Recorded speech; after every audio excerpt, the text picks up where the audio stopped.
of a Hey, live hello, and studio welcome back audience. to the Hubbard Family History Channel, covering the Hubbard family clan of Clay County, Kentucky. In this series of videos on this channel, we plan to cover the Hubbard family history from pre-800 Viking times to modern day times 2025, over 1,200 years of Hubbard family history. This week we'll continue looking at Mom's side of the family, especially her dad's side, the Hubbard-Senters. We're continuing with part 2 of Generation 14, back from today, our 12th great-great-grandparents. So let's watch this pre-recorded video that continues Mom's side of our family. Okay, pick up where we left off last time. We left off with Joseph Benford. His wife is Nancy Sneed, and her father was William Sneed, born in 1599 in England, and died in 1638 somewhere in England. He was married to Judith Stoughton. She was born in 1599 in Great Burstead, England, died in 1639 at the age of 40 in Massachusetts. Then we get over to John Henry Thomas Chapel. His father was Captain John Thomas Chapel, and that's all we know about him. He was married to Mary Polly Barker, born 1594 in Kent, England, and died in 1700 in St. Mary, England. John Chapel was married to Mary Sarah Bannister. Her father was Lieutenant Colonel John Lawrence Bannister, born in 1592 in Sussex, England, and died in 1678 in Charles City, Virginia. And the colonel was married to Lady Elizabeth Bowling, born in 1595 in Gravesend, England, and died in 1678 in Charles City, Virginia. And then we go over to Hugh Coffey, and his father was John Coffey O'Cabthie. So that's where I think they were from. So we don't know when he was born or died. He was married to Agnes Elizabeth Montgomery, born in 1555 in Cork, Ireland, died about 1620 in Cork, Ireland. John Coffey's wife, Anne Quayle. Her father was Though, which I'm sure is short for Thomas Quayle, born in 1550 in the Isle of Man in Scotland. We don't know when he passed away. He was married to Kath Kelly, who was born in about 1550 on the Isle of Man. And we go over to John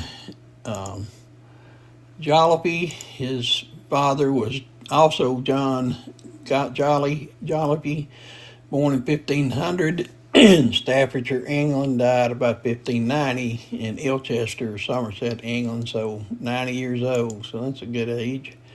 He was married to the Lady Elizabeth de Ranchi, and that's all we know about her. John Jolliffe's wife, Margaret Ranchi, her father was Lawrence Sweatingham, born in 1500 in Huntington, England, died in 1566 in Cheshire, England. And Lawrence was married to Elizabeth Clementina Oldfield, born in 1520 in Sutton, England, died in 1608.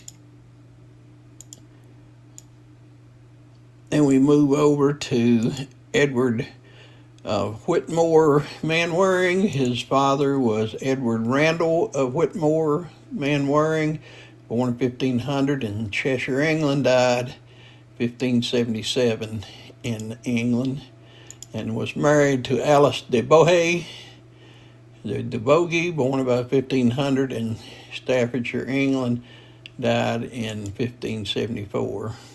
In England, Edward Mainwaring's wife, Jane, we don't have any information on her parents. Dr. Daniel de Gorsa, his father was Sir Knight William of London Gorsuch, and he's born in 1539 in Farnworth near Prescott, the county of Lancashire, England, and died in 1576 in London. Dr. Daniel Gorsuch's wife was Aunt Alice Hall.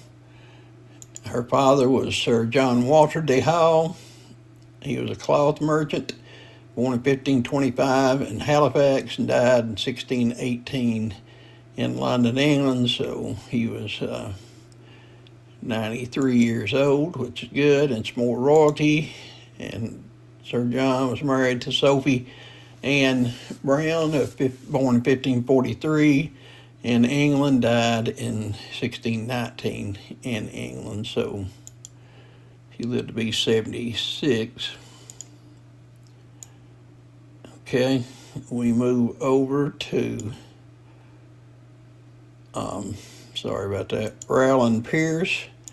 His father was William Rowland Place.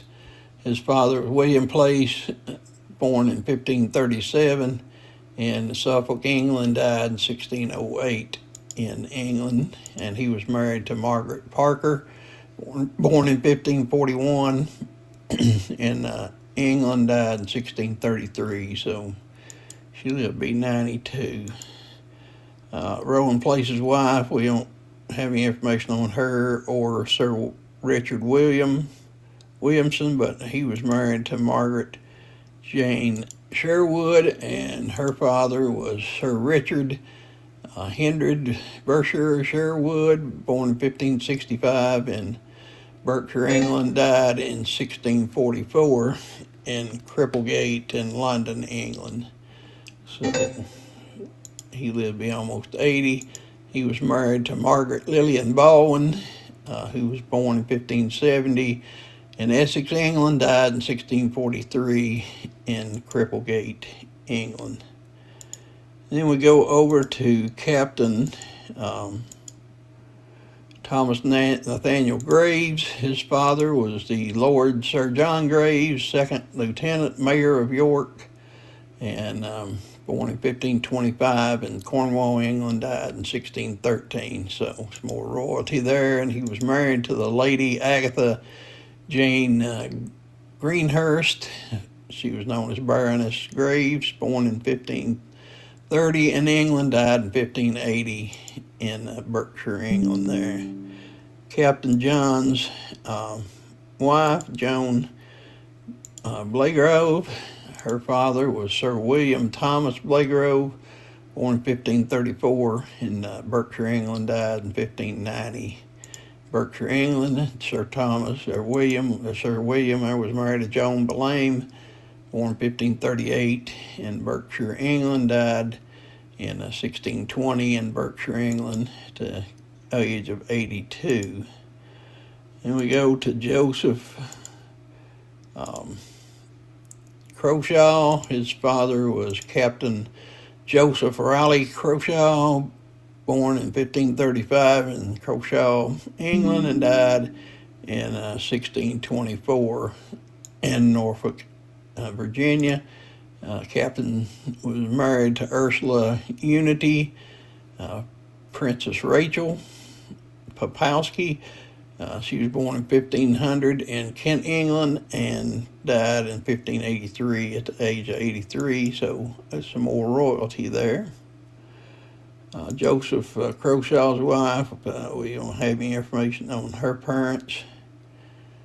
And we go to Henry Davenport.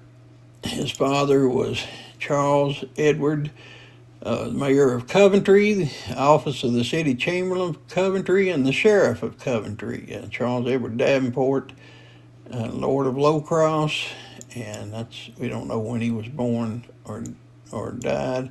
He was married to the Lady Maria Marjorie Hartford, and she was born in 1513 in Warwickshire, England, died in 1592 in Warwickshire, England. Henry Davenport's wife, Winifred Barnaby, all we know is her mother was Mary Abington, born in 1535 and died in 1574. Didn't have any information on Ralph Woolley. Ralph's wife, Margaret, her father was Thomas Tillett, born 1543 in Worcester, England, and died in 1598 in Worcester, England. And he was married to Jane Lamb, born in 1545 in Kidderminster, England, died in 1610 there in England. Then we go to Robert Burleson. His father was Mitchell Burleson, born about 1580 in England. That's all we know about him. And he was married to Catherine Grafe, and she was born in 1580 in England and died sometime there later.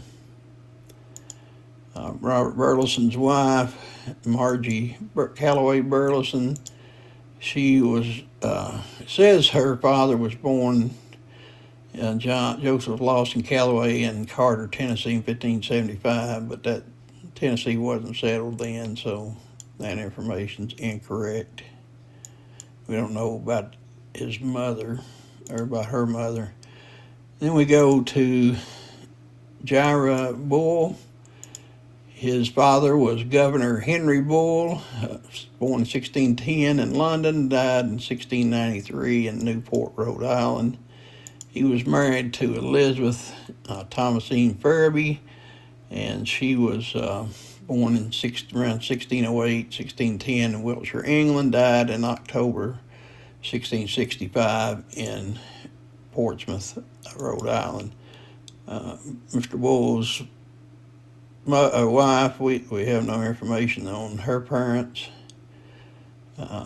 We have no information on Anthony Sprague, but his wife, Elizabeth Bartlett. Her father was Robert Bartlett, born in England and died in 1676 in Plymouth, Massachusetts, and was married to Mary Warren, who was born about 1610 and died 1683 in Massachusetts. We had no information on Thomas Tilden. His wife was Mary Holmes. Her father was William Holmes, born 1592 in Yorkshire, England, died in 1678 in Plymouth, Massachusetts, and he was married to Elizabeth Madden, born in 1595 in Yorkshire, England, and died in 1698 in Plymouth, Massachusetts. So some settlers, early settlers. Then we go to Nicholas Easton, the governor of Rhode Island. His father was George Frederick Easton, born in 1572 in St. Mary's, England, and died in 1646 in St. Mary's, England. He was married to Cicely Story, who was born in 1571 and died in 1600. May have died of childbirth there.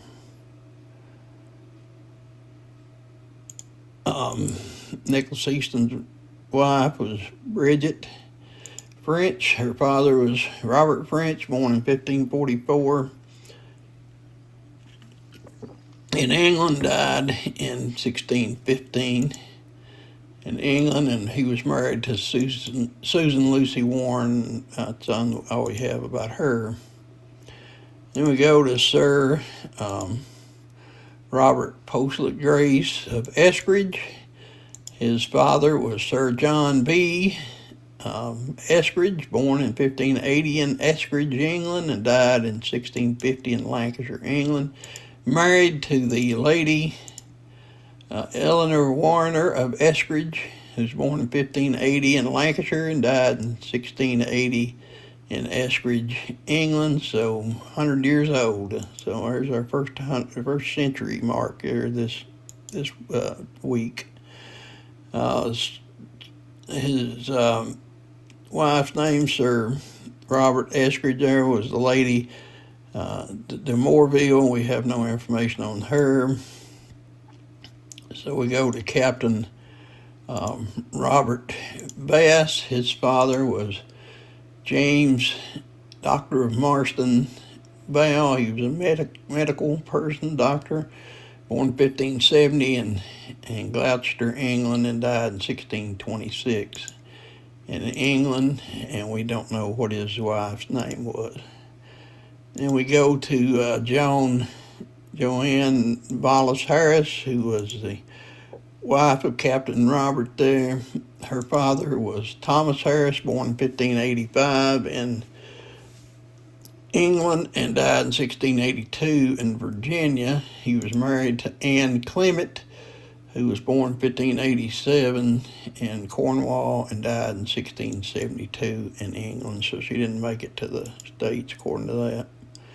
Then we go to Ninian Ringan Reed. His father was Alexander Reed, born in 1602, died in Scotland, died in 1644 at the Battle of Justice Mills in Scotland. His wife was Isabel Davidson, born in 1590 in Aberdeen, Scotland, and died in 1653 in England. Ninland's wife, Catherine Atchison. Her father was John Atchison. That's all we know about him. Her mother, John's wife, was Janet Ferguson Kellett, and she was born in 1605 in England or Scotland, and then died in 1649 in Scotland. Then we go to Sir Alexander McCulloch. His father was John Henry Ardwell McCulloch of Cardenas Castle, born in 1569 and died in 1667 in Scotland there, and so he made to 98 years old. He was married to the Lady Elizabeth Nicole Campbell, and she was born in 1585 in Scotland and died in 1621. It's not nearly as old as her husband. Then we go to the Lady Anna Ferguson. That was Sir Alexander McCulloch's wife. Her father was Thomas Ferguson, born in Scotland in 1594, died in Scotland in 1626. So he's only 32 years old. He's married to Elizabeth Godfrey, and that's all we have is her name. Then we go to Colonel Gilbert Kennedy. His father was Hugh Kennedy, the 5th Earl of Castles, so some more royalty there, born in 1576 in Scotland, died in 1617 in Scotland. And his wife was the Lady Catherine McDowell, born in 1582 in Scotland, died in 1659 in Scotland. And then finally, for this week, we'll look at Gilbert Kennedy's wife, Marion Sunderland. Her father was Sir James Sunderland, the 2nd Lord of Torfason, born in 1574 in Calder, Scotland, died in 1618 in Scotland, and married to Elizabeth Harriot born 1569 in Treborn Castle in Scotland, died in 1617 in Scotland. So that's going to wrap it up for this week. That's actually Hubbard-Senters. That's his dad's side of the family. So next week we'll continue on into this generation with his mother's side. Well, hopefully you discovered some new and useful information in this week's video, and that you'll share it with others. This week's sponsor is a good one. I think, some people have trouble finding their keys. So this is Key Finder. It'll help make sure you never misplace your keys again. And also it has a companion device that helps you, that uses your keys to help you find your phone. So if you have your phone or your keys, one or the other, you can find the one you're missing. Imagine never losing your keys again. Meet the key finder, your new best friend for keeping track of those pesky keys. Picture this, you're running late, and where are your keys? Exactly. With the key finder, just attach it to your keychain and you're golden. This little gadget connects to your phone, so if your keys go missing, you can track them down in seconds. Seriously, it's a game changer. I can't tell you how many times I've scrambled around the house looking for my keys. Stressful, right? But now, I just hit a button on my app, and boom, it rings. It's so simple, and honestly, it feels like magic. So, if you're tired of the key hunting chaos, you've got to check this out. Click the link and grab your key finder today. Trust me, your future self will thank you. Then check out the companion device, the phone finder that allows you to use your keys to find your phone. Next week, good Lord willing, we will continue with part 3, mom's side of the family, the Centers, and Generation 14 back from today. Until then, dear friends, be kind to one another, share us on Facebook, stay safe, stay well, but most importantly, stay Hubbard. Peace out.